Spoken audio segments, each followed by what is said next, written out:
அதிமுகவில் ஏற்கனவே பல்வேறு அணிகள் பிரிந்து கட்சி சிக்கலில் இருப்பதாக பல்வேறு விமர்சனங்கள் முன்வைக்கக்கூடிய நிலையில் தற்போது முன்னாள் அமைச்சர் செங்கோட்டையனின் நிலைப்பாடு அந்த கட்சியில் மற்றும் ஒரு பிரச்சனையை எதிர்நோக்கி காத்திருப்பதாக தற்போது விமர்சனங்கள் முன்வைக்கக்கூடிய நிலையில் செங்கோட்டையனுடைய அடுத்த கட்ட நடவடிக்கை என்னவாக இருக்கும், செங்கோட்டையனுடைய இந்த அதிமுக தலைமைக்கு எதிரான முடிவிற்கான காரணம் என்ன என்பது குறித்து நம்மோடு மூத்த பத்திரிகையாளர் அரசியல் விமர்சகர் ரவீந்திரன் துரைசாமி அவர்கள் இருக்கின்றார். அவரோட பேசலாம். சார் வணக்கம். செங்கோட்டையன் ஒரு மூத்த அரசியல்வாதி, கிட்டத்தட்ட எம்ஜிஆர் காலத்திலிருந்து இருக்கார். அவருடைய தற்போதைய இந்த நிலைப்பாடுக்கான காரணம் என்ன சார்? அவருக்கான பின்னணி என்ன? செங்கோட்டையன் ஒரு எம்ஜிஆர் தொண்டர்.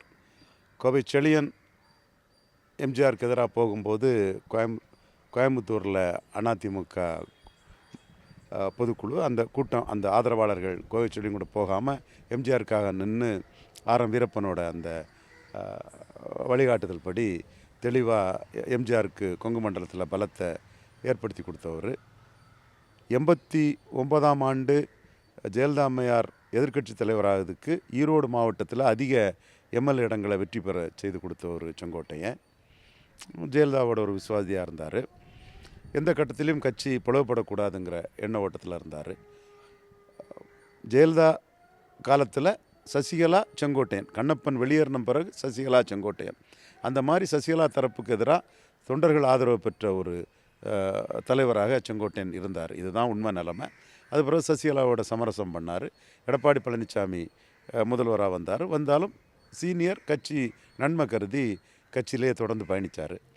அந்த கட்சியோட நடவடிக்கைகளில் இரட்டை தலைமை என்பதை மாற்றி ஒற்றை தலைமையாக வந்தது தான் அந்த கட்சிக்கு அடி. நான் சொன்னேன், இரட்டை தலைமைங்கிறது ஒரு காஸ்ட் நியூட்ரல் ஒரு இமேஜை கொடுக்கும். அதில் ஒரு ஜாதி நீ வந்தால் மற்ற ஜாதிகள் இப்போ இசைவேளாளர் பிராமணர்லாம் காஸ்ட் நியூட்ரல், ஸ்டாலின், ஜெயலலிதா அம்மையார் இவங்கள்லாம் காஸ்ட் நியூட்ரலுங்கிற இதில் போயிடுவாங்க. பட் எடப்பாடிக்கு மட்டும் அதை பார்த்தா மற்ற ஜாதிகள் இதை அபகரிக்க பார்க்குறாங்கங்கிற ஒரு தோற்றம் வரும். அதன் அடிப்படையில் பன்னீர்செல்வத்தை நீக்கினதும் 33% அதிமுக வாக்கு 20% குறைஞ்சி போச்சு. விளவங்கோட்டில் இடைத்தேர்தலில் 4வது போயிட்டாங்க. அதிமுக வெற்றி பெற்ற புதுச்சேரியில் 4வது போயிட்டாங்க. 2 இடத்துலையுமே நாம் தமிழர் 3வது இடத்துக்கு வந்துட்டாங்க. நிறைய இடங்களில் டெபாசிட் போச்சு. நிறைய இடங்களில் சிங்கிள் டிஜிட் ஓட்டு. தேமுதிக கூட்டணி இல்லைன்னா இன்னும் பல இடங்கள் டெபாசிட் போயிருக்கும். 10.5 வன்னியருக்கு கொடுக்கலன்னா வட தமிழகத்திலேயும் மோசமாக போய் என்டிஏவோட கீழே வந்திருக்குங்கிற ஒரு நிலைமைக்கு ஆளாச்சுன்னா பன்னீர்செல்வத்தை நீக்குறதுனால உள்ள வேணை 2 பேரும் சேர்ந்தா இருந்திருப்பாங்கன்னா இன்றைக்கி செங்கோட்டையனே ரிவோல்ட் பண்ண முடியாது. இப்போ ஒற்றை தலைமையாட்டு பலகீனப்பட்டு போன எடப்பாடி பழனிசாமிக்கு எதிராக அவர் தன்னை பலப்படுத்த முயற்சி பண்ணுறாரு. எம்ஜிஆர் ஜெயலலிதாவுக்கு இணையானவர்னு தன்னை பலப்படுத்த முயற்சி பண்ணுறாரு. அப்போ எம்ஜிஆர் ஜெயலலிதா புகழை குறைச்சி எடப்பாடி தோல்வியில் இருக்கக்கூடிய எடப்பாடி தான் ஒற்றை தலைமைன்னு கொண்டு போகிறது ஏற்றுக்கொள்ள முடியாதுன்னு செங்கோட்டையன் போர்க்கொடி தூக்கிட்டார். இந்த போர்க்கொடிக்கு கட்சிக்குள்ளே தோல்வி வளையத்தில் எடப்பாடி இருக்கனால பலரும் இந்த போர்க்கொடிக்கு துணையாக இருக்கிறாங்க. பூனைக்கு யார் மணி கட்டுவதுன்னு எதிர்பார்த்தாங்க. செங்கோட்டையன் அந்த மணியை கட்டியிருக்கிறார். எப்படி ஒரு பிளவால் 33-20 மாறிச்சோ, அடுத்த பிளவால் இந்த 20ம் ரெட்டையில் எடப்பாடிக்கிட்டே இருந்தாலும் 12 தான் கிடைக்கும். அந்த மாதிரிப்பட்ட ஒரு மோசமான சூழ்நிலைக்கு எடப்பாடி பேராசையோடு கட்சியை தான் அபகரிக்கணுங்கிற எண்ணத்துக்குள்ளே அதை பண்ணிட்டார். நான் இதை நியாயமாக தான் பேசுகிறேன். எய்தர் எடப்பாடி எலெக்ஷன் சொன்னவனா, கவுண்டர் பண்ணுவாருன்னு சொன்னவனா, இந்த ஆட்சி 3 மாதத்தில் கவுளும்னு தினகரன் சொல்லும்போது இன்னும் 3 மாதத்துக்கு பிறகு தினகரன் அப்படி தான் சொல்லுவாருங்கிற சொன்னவனா. ஆனால் இரட்டை தலைமை இருக்கிறது வர தான் அந்த கட்சி கரெக்டாக இருக்கும். ஒற்றை தலைமைனா ஒரு ஜாதி தலைமை, அபகரிக்கும் தன்மை கொண்ட தலைமைன்னு அந்த எண்ண ஓட்டத்துக்கு வந்துடும். அந்த அபகரிக்கும் தன்மை கொண்டவர் எடப்பாடி பழனிசாமிங்கிறது ஆயிட்டு. அதே வேளையில் செங்கோட்டையனும் அதே சமூகத்தை சேர்ந்தவர் தான், மறுக்கிறதுக்கே இல்லை. ஆனால் ஒரு எம்ஜிஆர் விசுவாசியாக, ஜெயலலிதா விசுவாசியாக ஜாதிக்கு அப்பாற்பட்டவராட்டு ஒரு குறிப்பிடத்தக்க அளவாவது யாரையும் பழி வாங்க மாட்டார், எல்லாரையும் அரவணைச்சி செய்வார். பாஜக போன்ற கட்சிகளுக்கு கொடுத்த வார்த்தையை காப்பாற்றுவாருங்கிற ஒரு இமேஜ் செங்கோட்டையனுக்கு இருக்குது. பெரும்பாலும் என்டிஏவோட சிஎம் கேண்டிடேட்டாட்டு செங்கோட்டையன் மோடி ஆதரவில் வரதுக்கு வாய்ப்பு இருக்குது. அதான் நேற்று அவர் மோடி உலகத் தலைவருங்க அடிப்படையில் அதை நேற்று சாணக்கியா ஒரு வலைவொலி இதில் அவர் தெளிவாக பேசினார். ஏற்கனவே அதிமுகவினுடைய பின்னணியில் பாஜக கடந்த காலங்களில் இருந்திருக்கிறது நம்ம பார்த்துருக்கோம். தற்போதும் அந்த கட்சியை ஒன்றா இணைக்கக்கூடிய அந்த முயற்சிகளில் இருக்கிறதா ஓ பன்னீர்செல்வம் போன்றவர்கள் தெரிவிச்சிருக்காங்க. இப்போது செங்கோட்டையன் எடுத்திருக்கக்கூடிய இந்த நிலைப்பாட்டிற்கு பின்னாடி பாஜகவினுடைய இப்போ உள்துறை அமைச்சராக கூட அமித்ஷாவோ இல்லை மற்ற தலைவர்கள் இருக்கிறதா நம்ம பார்க்க முடியும். கண்டிப்பாக இருக்கிறாங்க. ஏன்னா மக்களவைத் தேர்தல் மோடிக்கு ரொம்ப முக்கியமான தேர்தல். அந்த முக்கியமான தேர்தலில் தனக்கு 24 மக்களவை முக்கியம் இல்லை, 26 சட்டமன்றம் தான் முக்கியம்னு ரெட்டேலையை வாங்கிக்கிட்டு மோடியை டிச் பண்ணிட்டு போனவர் எடப்பாடி பழனிசாமி. மோடிக்கும் சரி அமித்ஷாவுக்கும் சரி இது வந்து சல்ஃபர் கோடவுனில் ஃபயர் மாதிரி மனசுக்குள்ளே இருக்குது. சல்ஃபர் கந்தக கிட்டங்கியில் கனல் மாதிரி மோடிக்கும் அமித்ஷாவுக்கும் மோடிக்கு விசுவாசிகளுக்கும் இப்படி மோடி ஏமாற்றிட்டு போயிட்டார் ஒருத்தருங்கிற கோபம் இந்தியா முழுதும் இருக்குது, தமிழகத்தில் இருக்குது, எல்லாருக்குமே அது இருக்கக்கூடிய ஒரு விஷயம். அப்போ அவங்க என்ன பார்க்குறாங்கன்னா 29 மக்களவை தான் நமக்கு முக்கியம். அப்படி இருக்கும்போது 26 சட்டமன்ற தேர்தலில் எடப்பாடி பழனிசாமியை 20% தள்ளுன எடப்பாடி பழனிசாமியை 10-12% தள்ளுனாதான் அவர் நாளைக்கு காங்கிரஸுக்கு 20 சீட்டு ஆஃபர் கொடுத்து சசிகாந்த் செந்தில் மூலமாட்டோ, சவுக்கு சங்கர், சுனில் கனகூலு, வேணுகோபால் இவங்க மூலமாட்டோ காங்கிரஸ் கூட்டணிக்கு போக மாட்டார். தன்னோட நேரடி அரசியல் ஒட்டுண்ணி காங்கிரஸுக்கு 20 சீட்டு ஆஃபரை ஒரு 25% வாக்கு பலத்தோட எடப்பாடி வந்துட்டாலே கண்டிப்பாக கொடுப்பார். அப்போ அவரை ஒரு 12% வாக்கு பலத்துக்கு தள்ளி 2029 மோடி தலைமைக்கு வர வைக்கிறது தான் மோடிக்கு திட்டம். மோடிக்கோட சின்சியர் வெல்விஷர்ஸு 29 மோடி பிரதமராக வரணுங்கூடிய என்று எண்ணக்கூடியவங்களோட ஸ்ட்ராட்டஜி வியூகம் அதை நடைமுறைப்படுத்துகிறது தான் அவங்க நோக்கம். இந்த இடத்துக்குள்ளே செங்கோட்டையன் வந்து விசுவாசமாக இருப்பார். மோடிக்கு வந்து வந்தால் பார்லிமெண்ட் எலெக்ஷனே மோடிக்கு இவ்வளோ தான் இருப்பார். மோடிக்கு அதிக சீட்டு பார்லிமெண்ட்டில் தரதுக்கும் அவர் ஒத்துக்கிறதுக்கு தயாராக இருப்பார். வார்த்தையை காப்பாற்றுவார்னு சொல்லும்போது செங்கோட்டையனை சிஎம் கேண்டிடேட்டாக அவங்க முன்னிறுத்ததுக்குள்ள வாய்ப்புகள் பிரகாசமாக இருக்குது. செங்கோட்டையனை வந்து பிஜேபி ஏற்றுக்குவாங்க. அப்போ தெற்க மேற்க சிட்டியில் உள்ள அதிமுக கேடர்ஸ் எல்லாம் ஏற்றுக்கிடுவாங்க. ஒரே ஒரு சிக்கல் வந்து அன்புமணியும் பாமக மட்டும்தான். அவங்க முடிவும் ரொம்ப வைட்டல்.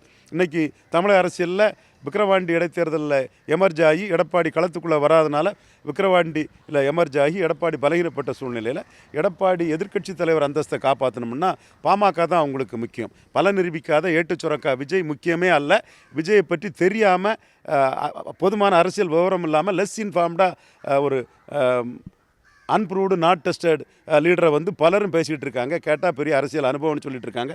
இது தெளிவாக வந்து எடப்பாடி மைண்ட் செட்டுக்குள்ளே பாமக தான் முக்கியம்னு அவர் நகர்வார்.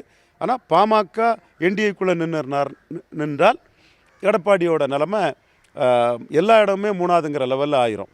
இப்போ செங்கோட்டையனை முன்னிறுத்தி இந்த களத்தை என்டி அமைச்சா சவுத்து வெஸ்ட்டு சிட்டியிலெல்லாம் எடப்பாடிக்கு வந்து ஆளே இருக்க மாட்டாங்க. எடப்பாடியால் ஃபைட் பண்ணவே முடியாது. டாக்டர் ஐயாவோட ஆதரவில் வட தமிழகத்தில் மட்டும் 70 தொகுதியில் ஒரு ஃபைட்டை கொடுக்க முடியும். ஸோ இதுதான் நிலைமை. இதற்கிடையில் ஒரு சிலர் வந்து சில கன்சிலேட்டரி ப்ரொசீடிங்ஸ் காம்ப்ரமைஸ் இதெல்லாம் நடத்துகிறாங்க. அது எந்த அளவுக்கு கை கொடுக்குங்கிறது எனக்கு சொல்ல தெரியல. இந்த இடத்துல தான் ஒரு முக்கியமான சார், இப்போ செங்கோட்டையன் திடீர்னு ஒரு நிலைப்பாடு எடுக்கிறார். எடப்பாடி சந்திக்க மாட்டேன்றாரு, சட்டமன்ற உறுப்பினர்கள் கூட்டத்தில் சட்டப்பேரவையில் கலந்துக்க மாட்டேன்றாரு. அப்படிங்கும்போது செங்கோட்டையன் ஒரு ஸ்ட்ராங்கான ஒரு டெசிஷன் வந்து தலைமைக்கு எதிராக எடுக்கிறார் அப்படின்னா அவருக்கு வந்து அந்த அளவு கான்ஃபிடன்ட் கொடுத்தது யார்? ஏன்னா செங்கோட்டையன் ஒரு சாஃப்ட் தலைவராக தான் இது வரைக்கும் நம்ம பார்த்துருக்கோம். அப்படின்னும் போது தெற்கு மேற்கு மாவட்டத்தில் உள்ள அதிமுக எம்எல்ஏக்கள் பாஜக கூட்டணி இருந்தால்தான் தாக்குப்பிடிக்கும்னு நினைக்கக்கூடிய அதிமுக எம்எல்ஏக்கள், சிட்டியில் உள்ள அதிமுக பிரமுகர்கள், அவர் சமூகத்தைச் சேர்ந்த தொழிலதிபர்கள், எடப்பாடியால் பாதிக்கப்பட்ட தொழிலதிபர்கள், எடப்பாடியால் பாதிக்கப்பட்ட பலரும் அந்த இடத்துக்குள்ளே இருக்கிறாங்க. செங்கோட்டையனுக்கு அதுதான் பலமாக இருக்குது. குறிப்பாக ஓபிஎஸ் வந்து செங்கோட்டையனுக்கு வந்து பெரிய தூணாக இருக்கிறார். தென் மாவட்டத்தில் உள்ள முக்குலத்தோர்கள் வந்து செங்கோட்டையனா ஏற்றுக்குவாங்க. அதிமுகவில் உள்ள நாடார்கள் வந்து செங்கோட்டையனா ஏற்றுக்குவாங்க. ஆனால் எடப்பாடி பழனிசாமி சிஎம் கேண்டிடேட்னா நாடார்களை ஏற்றுக்க மாட்டாங்க, முக்குலத்தோர் ஏற்றுக்கிட மாட்டாங்க. இது விக்கிரவாண்டியில் கோட்டை விட்டு ராமதாஸை கண்டு பயந்ததில் நான்வன்னியர்கள் என்ன ஒரு அரசியல் தலைவர், சீமானுக்குள்ள போல்ட்னஸ் கூட இல்லையே. ஒன்னையாட அடிக்க சொன்னேன், பறையதானாட அடிக்க சொன்னேன்னு போல்டான்னார். களத்தை விட்டு கோலத்தனமாக ஓடிட்டாருன்னு நான்வன்னியர்கள் வந்து வட தமிழகத்தில் தெளிவாக நினைக்கிறாங்க. அதே மாதிரி ஈரோடு கிழக்கில் கண்டஸ்ட் பண்ணணும்னு செங்கோட்டையன் சொன்னார்.